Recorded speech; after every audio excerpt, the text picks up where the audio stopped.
Hello and welcome to another episode of the FemiNinja Project. And I have a really special guest with me today. She is a fascinating woman and with quite a few empowering stories to share with us. Her name is Kimberly Spencer. She has overcome multiple adversity in every area of life and business, who learned from each challenge that ownership is essential, confidence is cultivated through cheering on your challenges. Your language dictates your reality and how to move forward with faith and vision, especially in the throes of fear. Kimberly is the founder of Crown Yourself and CEO of Communication Queens, a certified high performance coach and visibility strategist, an international TEDx speaker, and author of the best-selling and multiple award-winning book titled Make Every Podcast Want You: How to Be So Radically Interesting You'll Barely Keep from Interviewing Yourself, and was named on the top books to change your life in 2024. She is also the host of the Crown Yourself podcast. Kimberly, thank you so much for being here and welcome to the show. Cheryl, thank you so much for having me. What an You, intro. I mean, well, sometimes it's just like, right? oh, I Who am is this really lady? badass. I've done some Yeah. things. Oh, you haven't done some things, you've done a lot of things. And your story is just so fascinating. I could have spent an entire episode just reading your bio and some of the things that you have done in your life. So let's just start with you explaining to the audience who you are, some of the things that you have experienced, which still blows my mind when I think about it, and how you came to this point in your life. I mean, when you look back on my career trajectory specifically, it looks like a roller coaster, but there's always been a through line is that I've always been in the business of transforming people's stories. When I started out in LA as an indie screenwriter, that was Mhm. my job. I was an indie screenwriter and an actor transforming people's stories. Um, and I learned that the movie that I co-wrote when I was 22 that Danny Trejo starred in, it was a cult indie motocross movie. It saved three people's lives. And then to supplement myself as a screenwriter, because if you know from working in Hollywood, like you need a bridge job. And um, I didn't want to wait tables. Not that there's anything wrong with that, but I Mhm. found Pilates. And at the time, I was also in the throes with a 10-year battle with bulimia. Mhm. Pilates was the first form of exercise that had ever made me feel good about my body. And so Mhm. I started teaching Pilates. I knew I could set my own hours. I ended up becoming a freelance instructor. That was my first business. And I ended up Mhm. having a private studio in Los Angeles for Mhm. 13 years. And that experience, I was in the business of transforming people's stories of what was possible for their bodies. I'd Mhm. rehab spinal injuries, postpartum, helped kids get their posture corrected. It was Mhm. so I was always in the business of transforming people's stories. Fast forward to my film comes out, it gets picked up, Lionsgate picks it up. Netflix distributes it, some of it's like it, Lionsgate picked it up. It was distributed by Lionsgate, and then Netflix picked it up, and it was on like the first shelf, the last shelf of Blockbuster before those closed. and but I had this moment of like lifelong dream becoming Mhm. fulfilled at 24 and Mhm. wondering like why am I only 80% fulfilled. And when I found out that that film had changed three people's lives, I was like, that's what I want to do. I don't know Wow. how, but that's what I want to do with my life. I want to be Mhm. able to transform people's stories. And I had the opportunity to come on board an e-com company, and I Mhm. saw the product because of my Pilates background. I saw the product and I said I could sell this. Mhm. And I said I don't just want to be a consultant, I want to be president. And I was very audacious, and I my then business partner was like, okay, let's do it. And so for 2 years I was president of this company, growing this e-com company. We got the product into major magazines across the United States, got it in Times Square. Like I pitched it to the first round of Shark Tank auditions. We got to experience what Amazon drop shipping was and all of that. But at the core of that, my business relationship was shaky at best. Mhm. My business partner and I had very different ways of making decisions and different values. Not that his was good and mine was bad, or mine was good and his was bad. It was just different, like any relationship. And so we had miscommunication in our relationship and misaligned values, which caused misdirection in how we were making decisions. And so fast forward 2 years into that company, my business partner says, I want you out. And I was like, oh, well, that's news. And I was 3 months before I was going to get married and walk down the aisle to marry my amazing husband, Spike Spencer. And so in those 3 months preparing for my wedding, I was in negotiations with lawyers, which was a delight. A treat. They do not send you the nicest emails when you are not on their side. And I had a world-class 3-month education and business negotiations, communication, and influence tactics. And we signed the buyout agreement 3 weeks before I walked down the aisle. I walked away with a successful exit and went off on my honeymoon and was like, well, that was fun. Not. What do I do now? And as one does on their honeymoon, when you're spending 6 weeks on the coast of Italy, my husband and I were brainstorming over way too many espressos. And he was like, well, what are you going to do when we get back? And I had done Pilates and I was like, that's not really what I want to do full time. I had done screenwriting. I was like, well, that's not fully it. Like Hollywood, just the industry itself just wasn't very appealing to me. Navigating the politics of that. And I was like, that's not fully it. And I said, but I want to transform people's stories. And I love entrepreneurship. I'm a second gen entrepreneur. I've always been like, I've had that hustle, go, go, go. Cause that's what I was raised with, was like, you call a customer back, you build customer relationships. Like that's like, I was on my parents' business card as part of the face of their personal brand before that was even a term since I was 4, sending out the Christmas cards. Like they had customers for 30 years who kept my picture, and like it was a family business and they liked knowing that they were doing business with a family. And so I had this world-class education in entrepreneurship and then buyouts and team building and all of that. And I said, crown yourself. And my husband goes, what's that? And I was like, I don't know, but it's something like what Marie Forleo does. And I'm just going to go for it. I had no idea what coaching was. I had no idea how to build this. And for a year and a half, I dabbled in procrastination, where quite frankly, I was really doubting myself. I was scared of being come after from lawyers again. Like I had a bit of legal trauma, we could say. I was just doubting myself because during those negotiations, lawyers who don't write the nicest things, they questioned my background, my ability to run a company, my age, my lack of college education, and all of the things, obviously to get me to lower my price. But for me, I took them personally, and I'd never had that much doubt projected onto me, and it really highlighted fears that I'd had that I didn't even recognize in the past.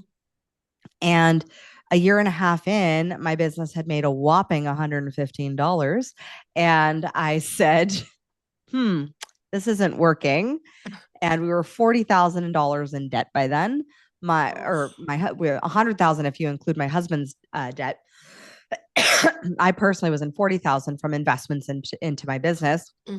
And I found out I was pregnant with my first son. And I was like, it wasn't just the money. It was who I had become. Hold on, I have a little tickle.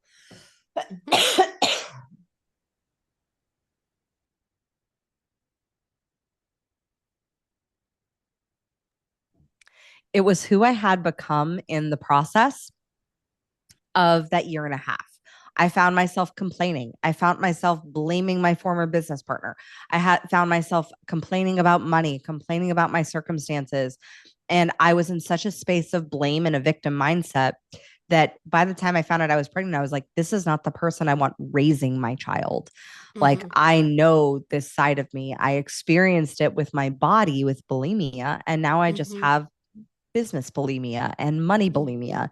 It was just the same devil. It had just jumped ships. It had just changed its outfits.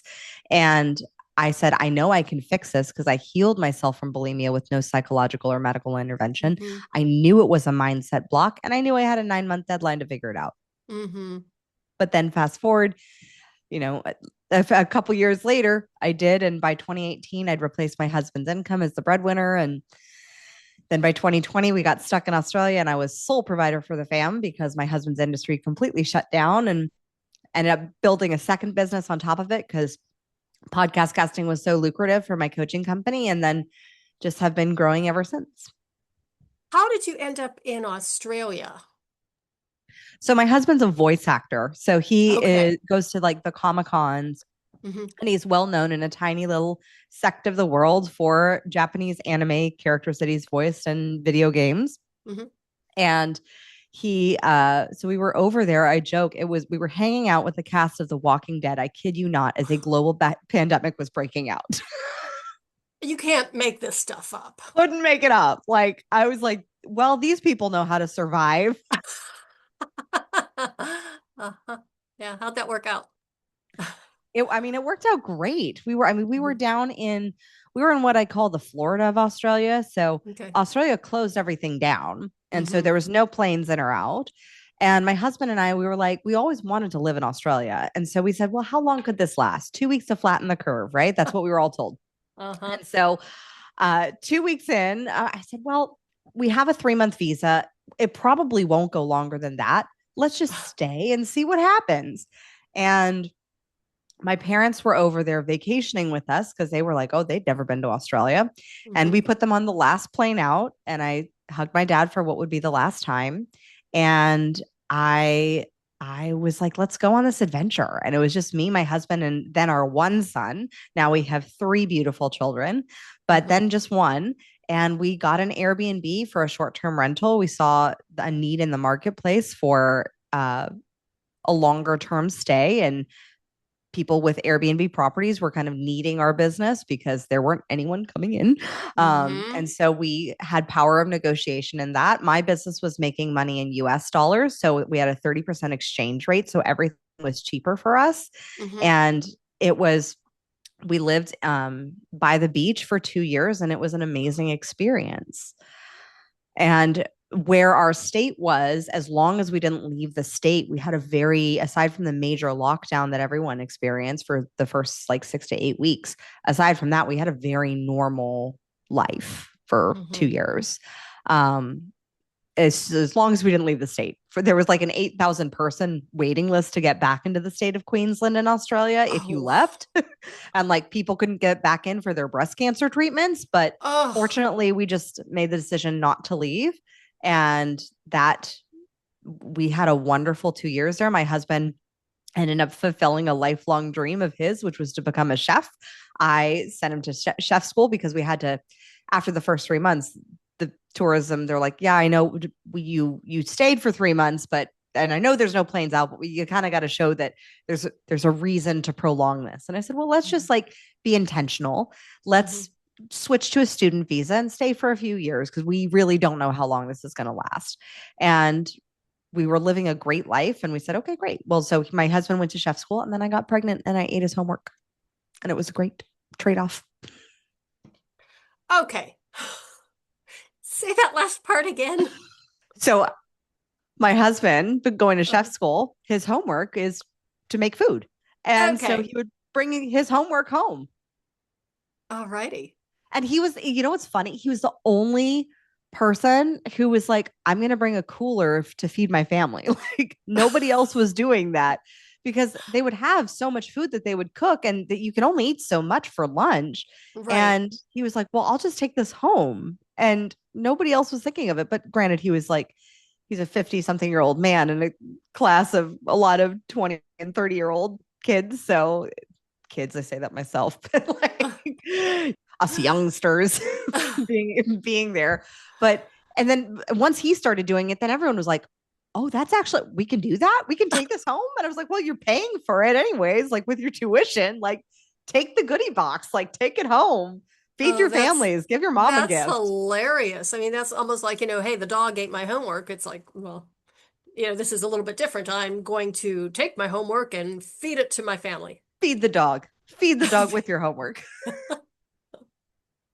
Okay, so then how long were you a total? When was it that you came back to the States? 2 years. So we were there for 2 years. We came Okay. back in January of 2022. Unfortunately, in 2021, it was a pretty climactic year, in multiple ways. I lost three Mm-hmm. family members and two family friends within 12 months. Mm, Had a baby, had scaled my business another 150% in 2021, and then moved countries. So, and one of the people that we lost was my dad. And so we mm-hmm. made the decision to fly back to California to support my mom, Mm-hmm. because it was her husband, her mom, and her sister that we lost. Oh. And just a really deep grief. And Mm-hmm. I'm an only child. So like that Ooh. coming back to support was a huge calling on my heart. And Yeah. she when my dad was passing though, she gave me the basic order. She's like, don't try to come back. She's like, California, it's it was super locked down. And she was like, don't Mm-hmm. even try to come back because it just she's like, you stay in Australia. You are living your best life. Your business is thriving. Like you stay there. We are going to be okay. And so Mm-hmm. we came when we did come home a year later after my father passed. We got packed up my childhood home and brought her with us to Texas, and now she's our granny for Mm-hmm. our babies, And and she so lives then, with us, and it's great. so you went then from California to Texas, Mm-hmm. and I think there's a little bit more of a backstory there that you're now homesteading. Mm-hmm. Is that, well, my goodness. Homestead, we call us homestead ishers.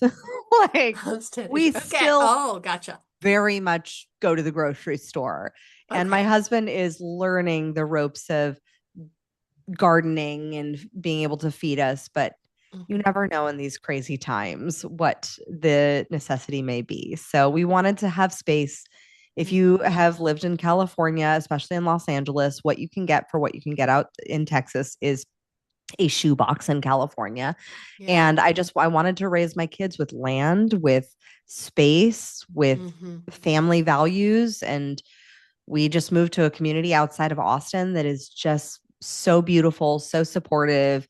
Personal development just thrives here. It's a lot of people are transplants from other states, and Mm-hmm. it's really beautiful the connections that my family has made. And we have 10 acres and two donkeys and 15 chickens, and my boys get to run outside and play, and we live very well out here. Mm-hmm. Mm-hmm. How old are your boys? 8, 4, and we have a 13-month-old girl who's probably going to rule the roost with them. Ooh, yay. Oh, how fun. Yeah, she's already putting them in their place. Oh, brings a tear to my eye. I love hearing that. Yep. Um, okay, so just the quality of life in where you were, LA. Was Mm-hmm. it was LA? Mm-hmm. And what Yeah, part of LA? in Burbank, Oh, okay. So the in qual suburbia. I okay. was raised on the streets of suburbia. Okay. So the quality of life that you had there as compared to the quality of life that you have now in Texas on this homestead-ish place that you've Mm-hmm. got.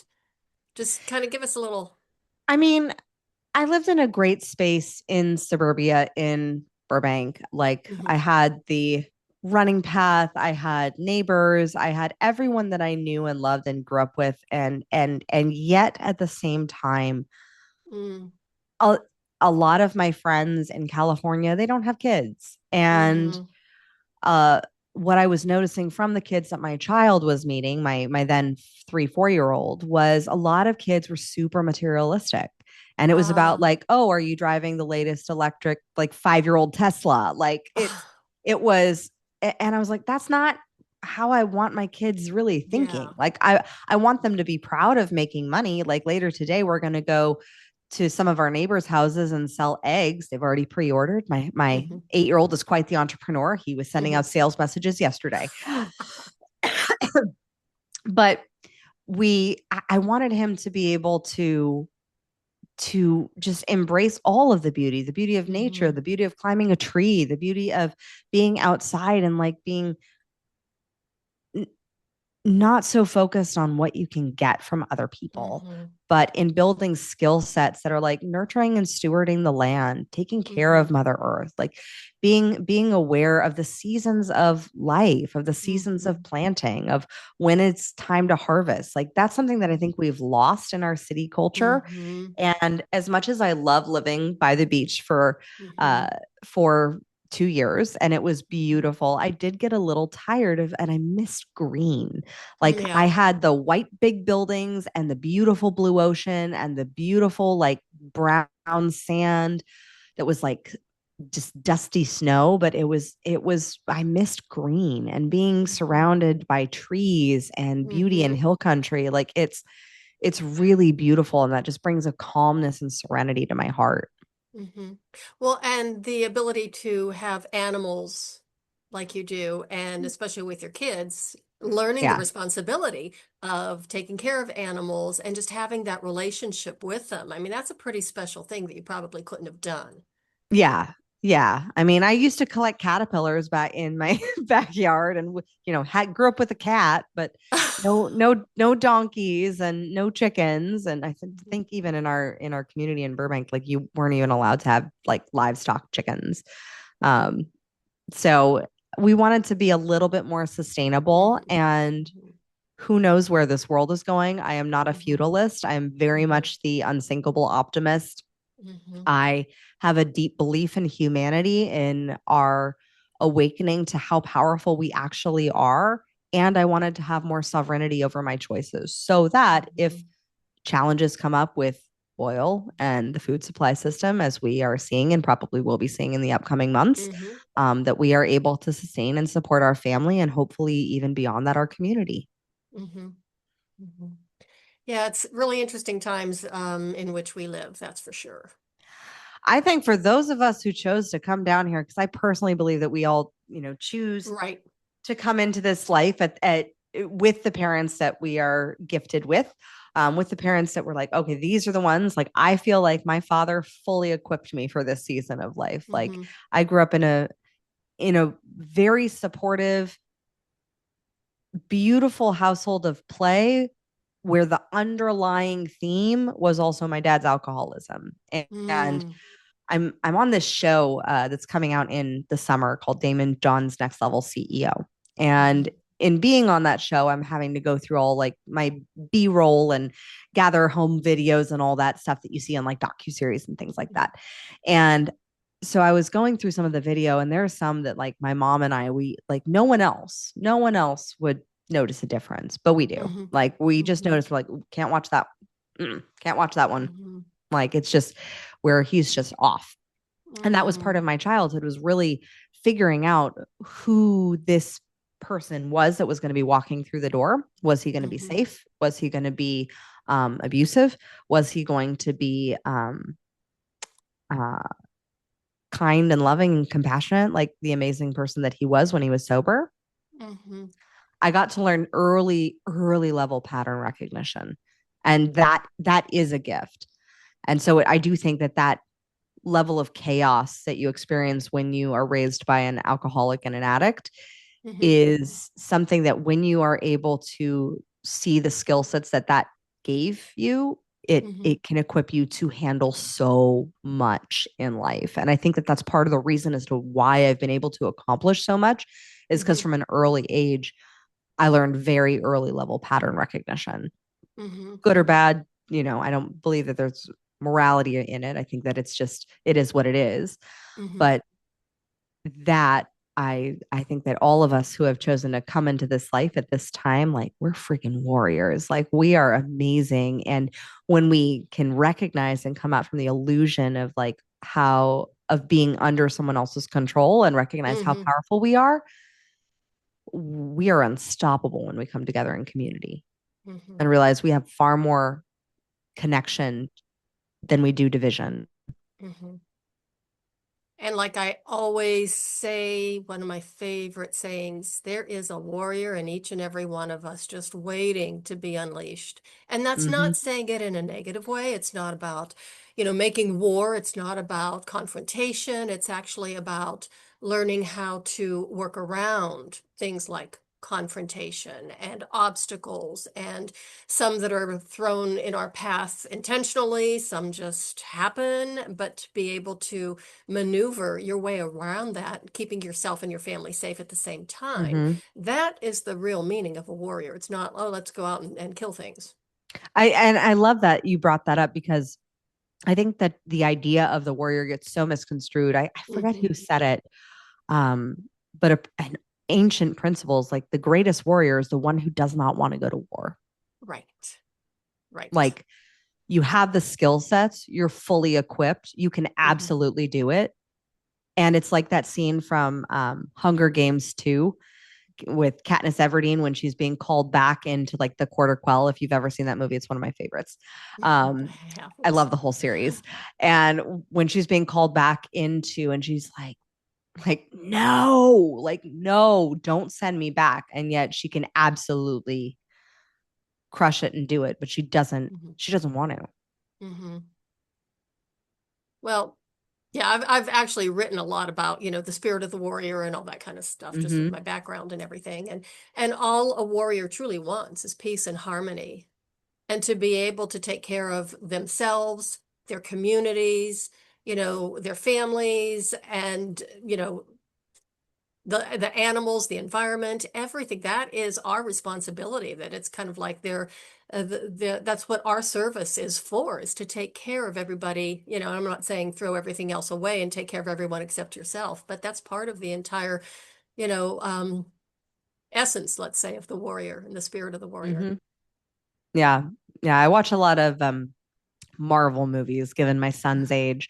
Uh-huh. And I think one of my favorite lines is in Spider-Man. And Iron Man is asking Spider-Man, like, why do you do it? Like, why do you go Uh-huh. out? Why do you put on the silly suit? And like, why do you do it? And he's like, well, when you are able to do something about it, like it's almost, and you don't, like it's almost a responsibility. I'm totally Mm-hmm. butchering what he said, but like Mm-hmm. it's almost a responsibility that like when you've been gifted certain capabilities, Mm-hmm. you're responsible to those gifts, because just like Mm-hmm. any gift, they can be taken away. So like if we were truly to honor the gifts that we're given, what are those gifts that you need to be showing up to serve with, to serve your Mm-hmm. community, to serve your family? How do you need to be showing up in that capacity? Mm-hmm. Well, we're going to pivot here, because talking about showing up, I want to know how you became hang on, let me see, the CEO, the communication queen, Mm-hmm. or communication queens. Communication Queens is the company. Yeah, Communication Queen is our second podcast that we came to be. And I guess I've been known called many things. Queen one, Communication Queen two, and then Fairy Pod Mother. That's Oh, I like that one the best. That's good. I like that one too. I was like, okay, that's pretty good. Who came up with that? I'll be honest, ChatGPT, and then I posted about it, and then people were like, "Oh my gosh, you totally are the fairy pod mother because you speak podcasts so well." Yeah, that is hilarious. Oh my gosh. I was like, AI does have some good ideas, some from time to time. From time to time. From Okay, time to so time. you actually, did you start your podcast before you wrote the book, or what was the Yeah. sequence of So events there? we had when I launched Crown Yourself when I fully took Crown Yourself Pro, like I launched the business in 2015, but it wasn't making money until 2016. 2016, we had a program that I was in development with a fellow NLP master coach, Oh, okay. which NLP is neuro linguistic programming. It's all Mm-hmm. about the communication that we use internally. And we, she was like, "Oh, you've been a beauty pageant, like you've been Miss Congeniality, like you're like a queen, like a communication queen." And I was like, "Oh, that's a great title." And so we were developing a potential project for Mm-hmm. teaching NLP to kids.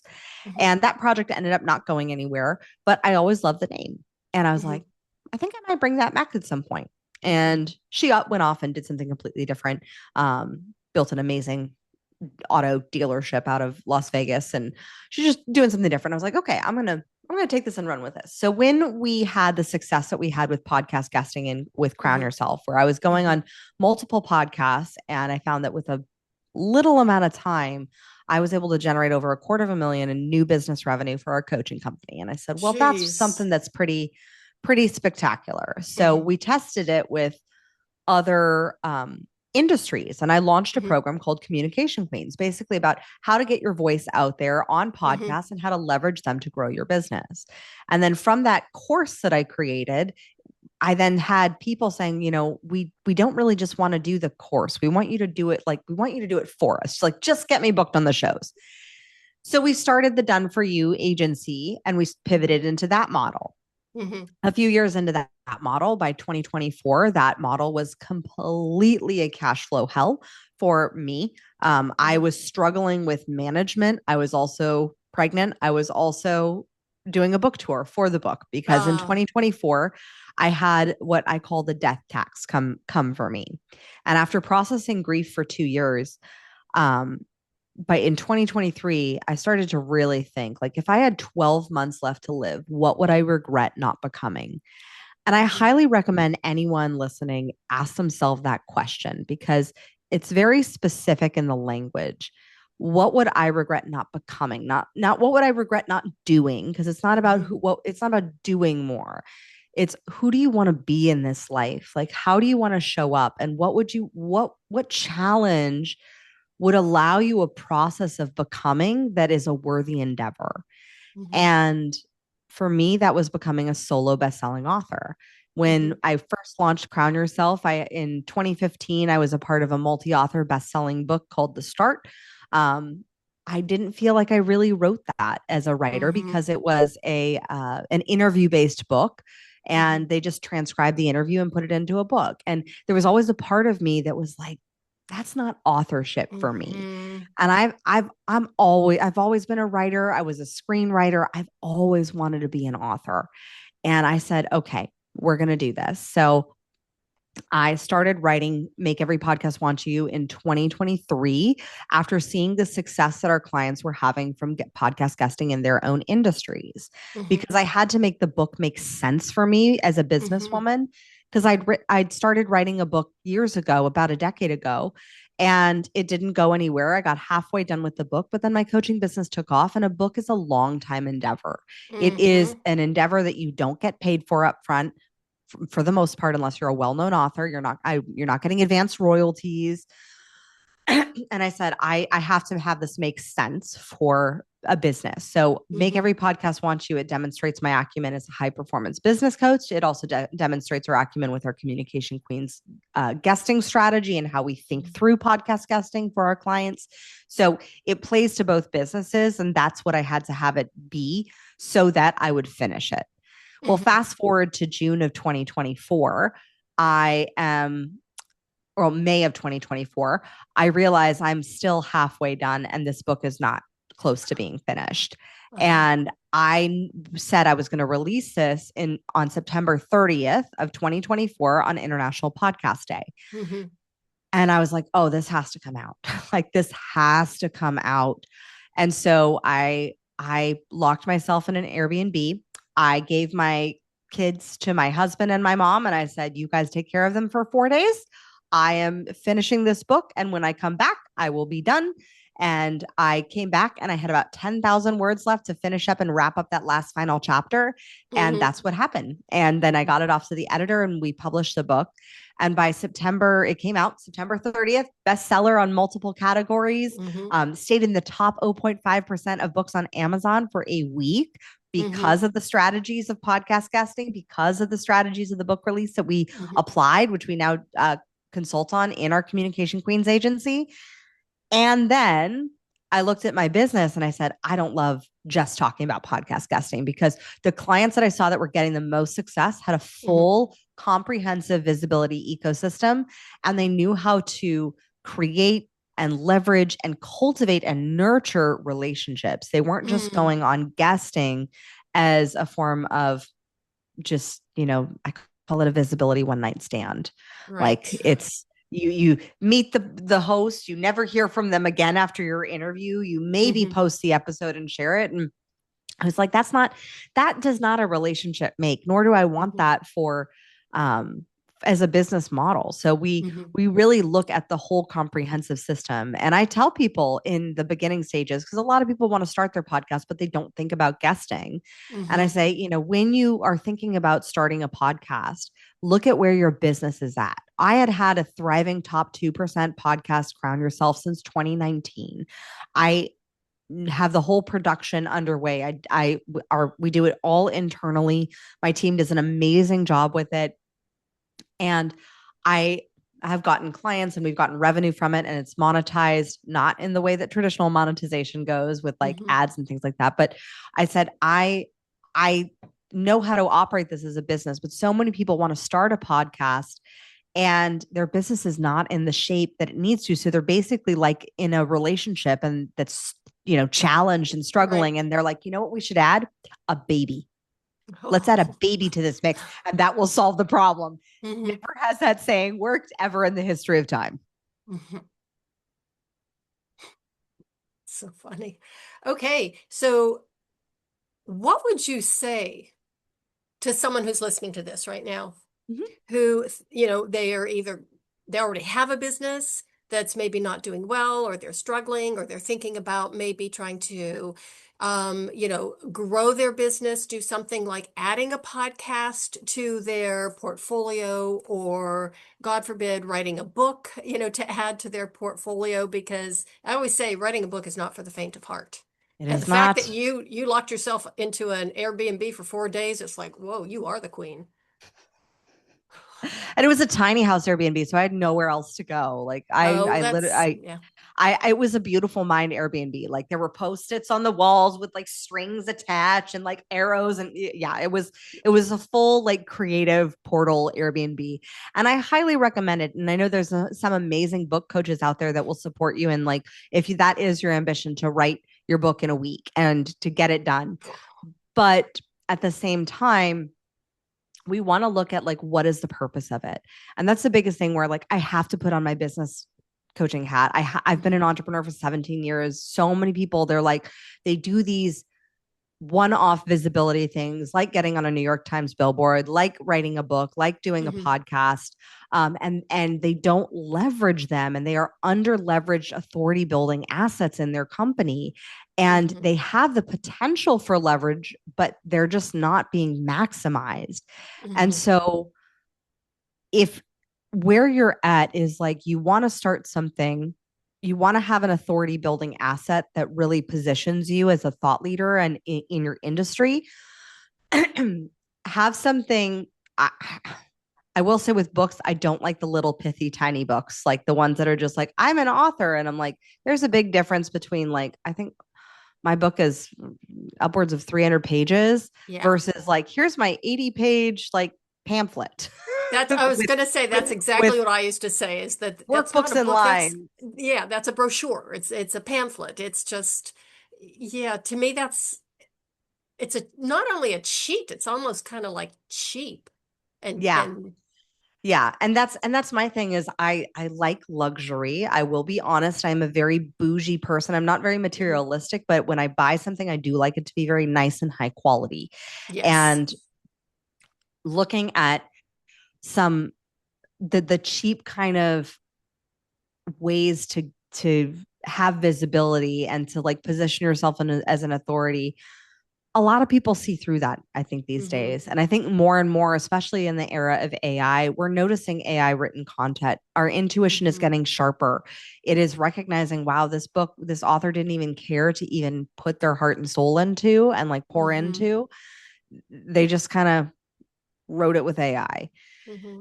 And I've seen it. And it's like, wah, wah, that's not something I feel like I now need to give my attention to, because there's an energy that you have when you pour yourself into it Hmm. and really are not obsessive, but like really intentional with Hmm. what is being created.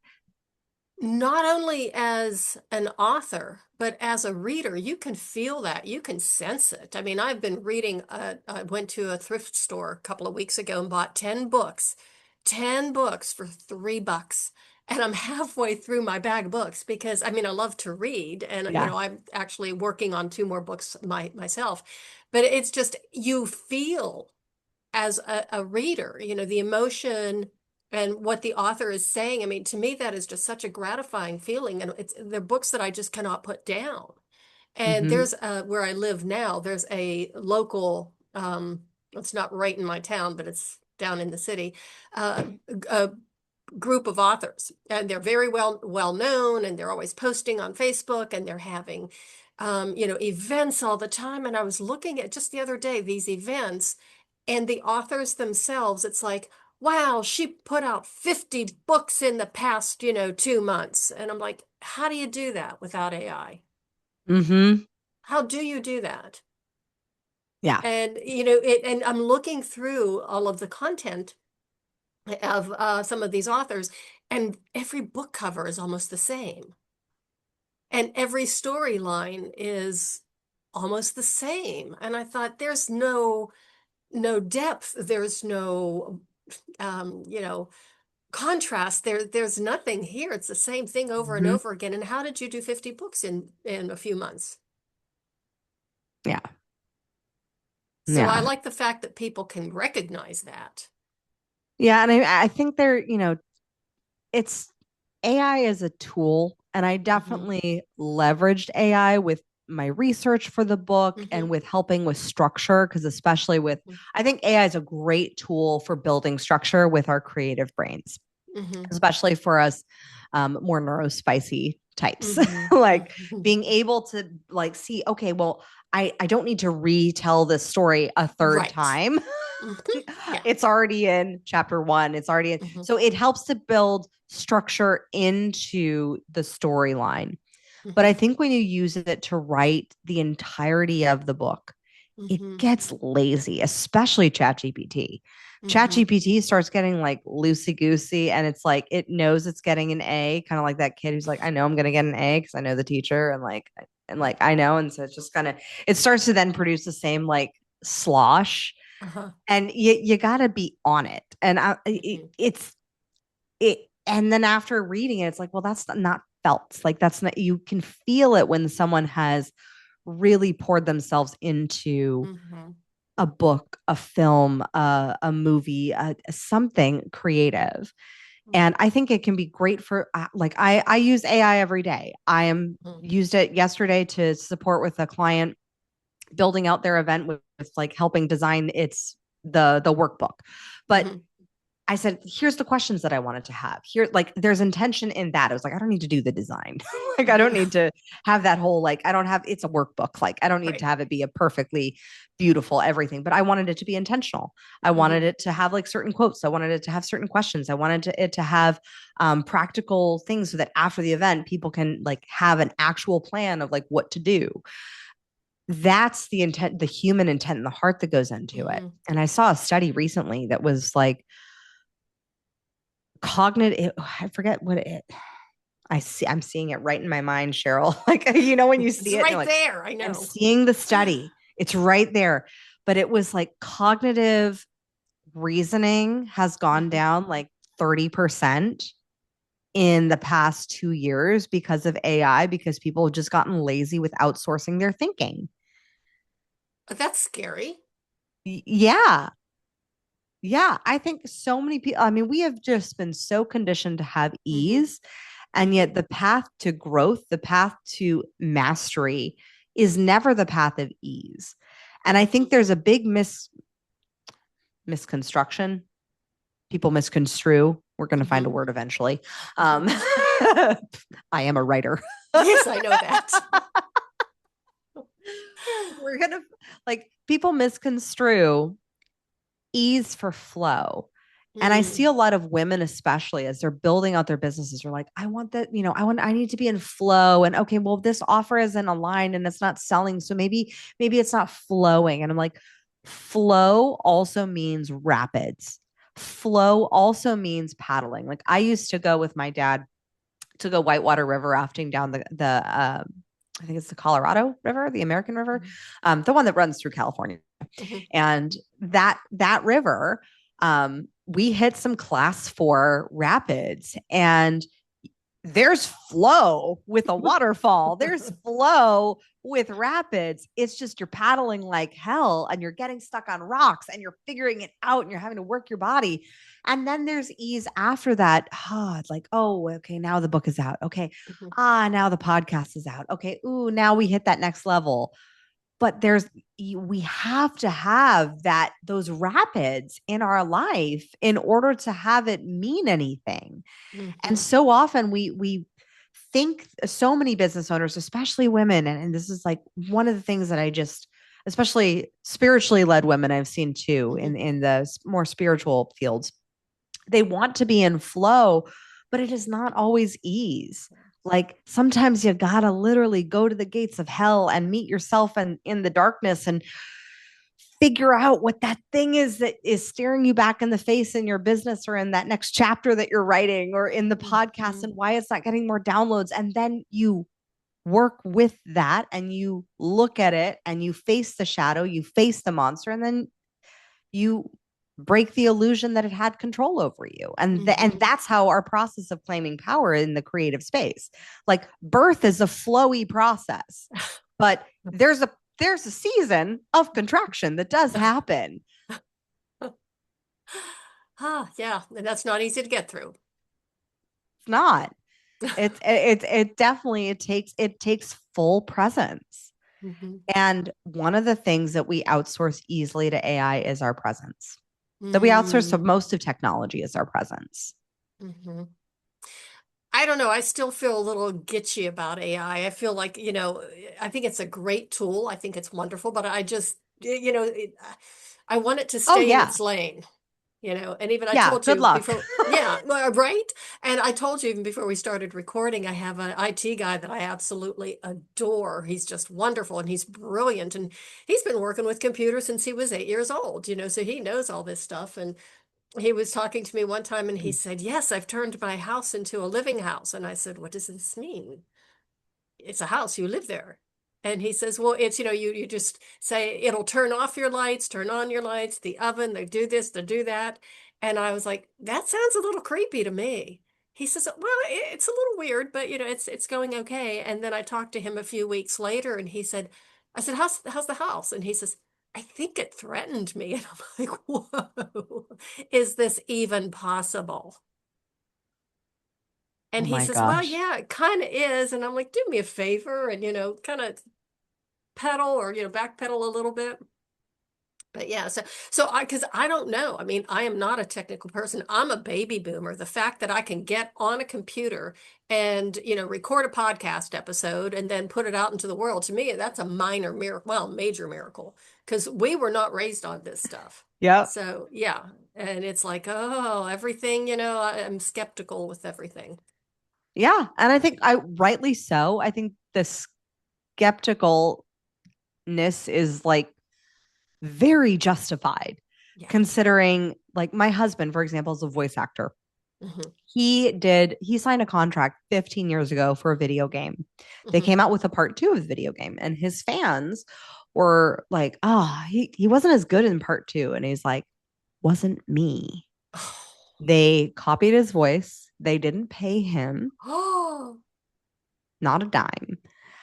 And the AI replicated his voice. is that legal? I mean, can you do that? Actually, yes. In fact, Whoa. it is legal to 20%, which is not you just have to have the voice adapted 20% to not sound like the person. The human ear cannot detect 20%. So someone who sounds Morgan Freeman-ish it's going to sound pretty darn close to Morgan Freeman, but our intuition will probably speak and be like, that's not quite, Mhm. is that hmm. Mhm. But it very much is something to be aware of. I think AI Mhm. is I fully agree with what Reese Witherspoon said recently, is like we as women specifically need to become aware of AI. I think Mhm. actually AI can be a wonderful integrative tool with female Mhm. intuition, but you Mhm. cannot outsource your intuitive power. You Mhm. cannot outsource your discernment to Mhm. it or your presence. Mhm. Okay, And you said that word twice. And the first time you said it, it was like, I went bing, bing, bing, and then you said it again, and I was bing, bing, bing. The intuition part.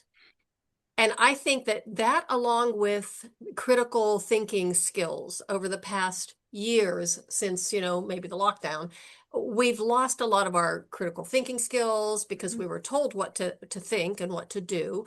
And the same thing with our intuition. When I was a little girl growing up, women's intuition was highly regarded, highly regarded. And even, my parents' friends and stuff, if the guys would say, oh, if my wife says her intuition, man, I listen to it. I mean, it was something that was very highly regarded. Well, I was raised Eastern European. Maybe that was part of it. that's part of Um, it.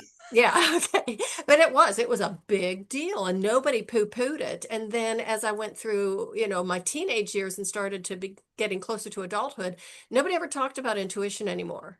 And then it almost got to the point where it was taboo, or it was almost like it was weaned out of us. That, see, I'm a very skeptical person. Here's my dark side coming out.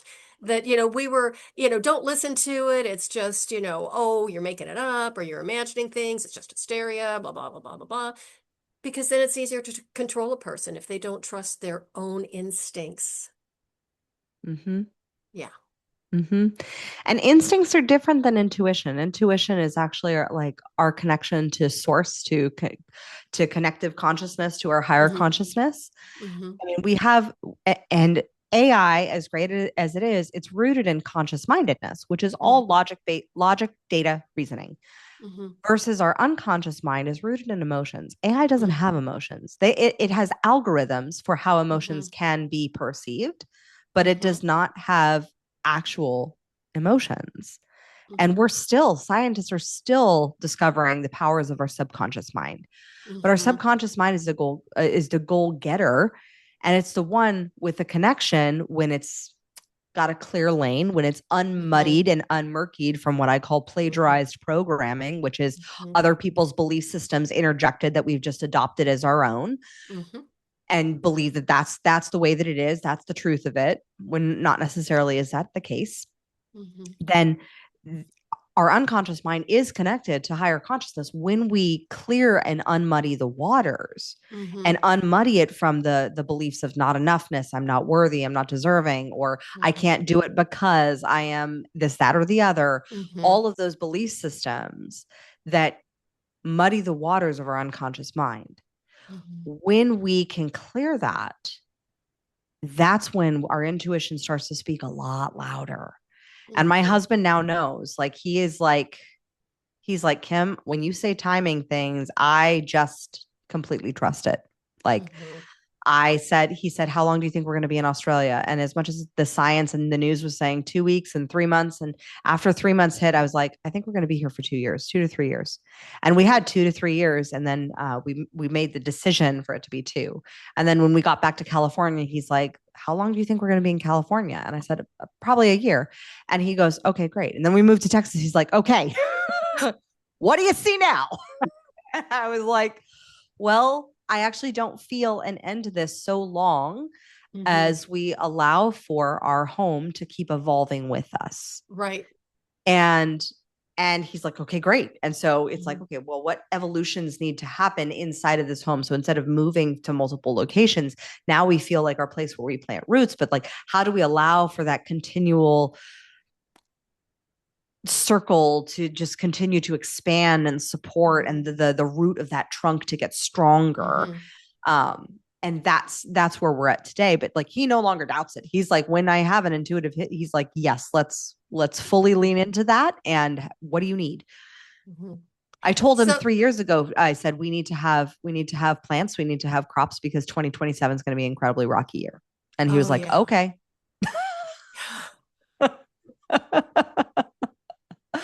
Now it's looking like that's coming pretty too. Yeah, right. Oh my goodness. So, Kimberly, where can people get a hold of you? How can they find can they find you? Give us links, anything where they can buy your book, where they can log on to the podcast. All of this is in the show notes, but I would really love for you to share this information with the listeners from your own beautiful voice. Of course. If you love this episode and you want more conscious leadership principles and emotional intelligence and subconscious shifts to support you in really leading consciously and holistically, then just subscribe to the Crown Yourself podcast at crownyourself.com/podcast. And if you're like a business owner and you want to just get on podcasts and you want to share your voice and your message, then go to makeeverypodcastwantyou.com and grab a copy of my book, Make Every Podcast Want You, where you will also get 10 free resources to support you in getting booked on the right podcast, developing your amazing bio to position you like an authority in your industry, and that will allow you to have the structure to continuously use this as a lead generator referral opportunity to build your business with. And if you just want to connect with me directly, head on over to Instagram at kimberly.spencer and just drop me a follow and a DM and say hi and let me know that you found me on Cheryl's show on the FemiNinja. All righty. Well, thank you so much for being here. It has been an honor speaking with you, and you truly are the queen. I'm telling you, I bow down. You're amazing. It takes a queen to recognize a queen, so the reverence is reciprocal. Oh, thank you very much. It's just been great talking to you. So I love all this positive energy and the spirit of the warrior. I could just feel it coming up.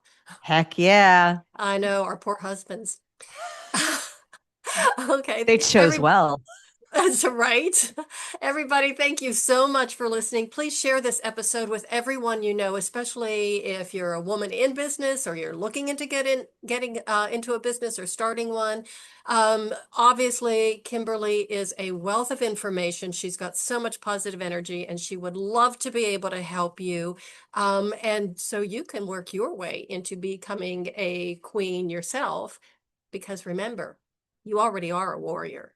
There is a warrior in each and every one of us just waiting to be unleashed. So don't be afraid to unleash your personal power. And that is the way of the FemiNinja.